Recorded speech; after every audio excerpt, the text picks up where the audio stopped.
অনুরাগের ছোঁয়ার আজকের পর্বে দেখতে পাবেন দীপা হসপিটালে এসে নার্সকে জিজ্ঞেস করে এখানকার পেশেন্ট কোথায় আছে।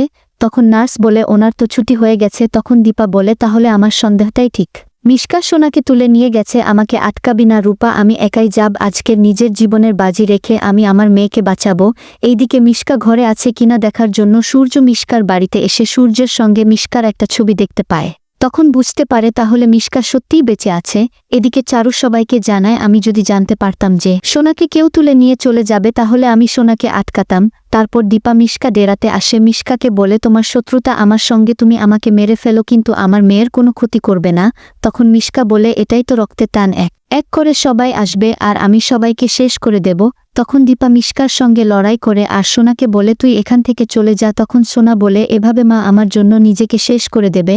তারপর মিশকা দীপাকে জলের উপরে ফেলে দেওয়ার চেষ্টা করে, কেননা সেখানে কারেন্ট দেওয়া আছে যাতে দীপা একেবারে শেষ হয়ে যায়। সোনার মনে পড়ে যায় যে মিশকার হাতে একটা রিমোট ছিল যেটা বন্ধ করলে ওই কারেন্টটা বন্ধ হয়ে যাবে, সেই জন্য সোনা রিমোটটা খুঁজে বার করে কারেন্টটা অফ করে দেয়। ততক্ষণে মিশকা দীপাকে জলের মধ্যে ফেলে দিয়েছে, দীপা অজ্ঞান হয়ে পড়েছে। কিন্তু কারেন্টের ফ্লো বন্ধ হয়ে যাওয়ার জন্য দীপা আবার ও নিজের গানে ফিরে আসে।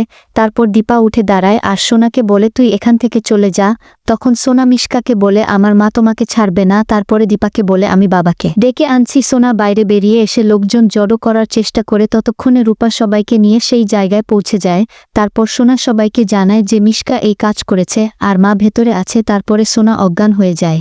সূর্য ভেতরে এসে মিশকাকে বলে দীপাকে ছেড়ে দে। তখনই মিশকা বলে আমি ছেড়ে দেব, তুই আমাকে বিয়ে করবি বল। সূর্য কোনো উত্তর না দিলে মিশকা বলে যখন তুই আমার হবি না তাহলে দীপার ও হতে দেব না, তোরা দুজনে একসঙ্গে মর। এই বলে সূর্য আর দীপাকে একটা ধারালো অস্ত্র দিয়ে খুন করবে। হঠাৎ তখনই পুলিশ মিশকার হাতে গুলি চালা আর যেই জলে কারেন্ট ছিল সেই জলে পড়ে গিয়ে মিশকা নিজেই মরে যায় আর মিশকার বডি ভেসে ওঠে। আর সেইটা দেখে সোনার শরীর খারাপ করতে শুরু করে আর সোনা অজ্ঞান হয়ে যায়।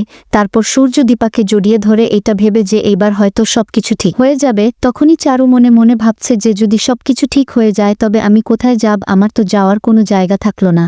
তারপর অসুস্থ সোনাকে বাড়িতে নিয়ে আসা হয়। সোনার জ্ঞান ফিরলে রূপা বলে জানো তো হিংসু কুটিমা নিজের জীবনের বাজি রেখে তোমাকে বাঁচিয়েছে। কিন্তু সোনা তাকিয়ে থাকে চারুর মুখের দিকে, সবাইকে বলে আমি চারুর সঙ্গে একটু কথা বলতে চাই।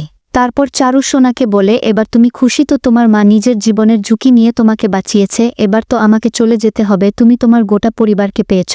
তখন সোনা বলে যখন কেউ ছিল না তখন তুমি ছিলে আমার পাশে, তোমাকে আমি ছাড়তে পারবো না। নিচে আসার পরে সবাই সোনাকে প্রশ্ন করছে, তখনই সোনা মনে মনে ভাবছে সবাইকে একসঙ্গে আমার আর পাওয়া হবে না, আমার জীবনের সবকিছু ঠিক হতে পারে না, চারুকে আমি পারবো না ভাসিয়ে দিই। বন্ধুরা আপনাদের মতামত কি কমেন্ট করে জানান আর পরবর্তী আপডেট পেতে অবশ্যই আমার চ্যানেলটি সাবস্ক্রাইব করুন।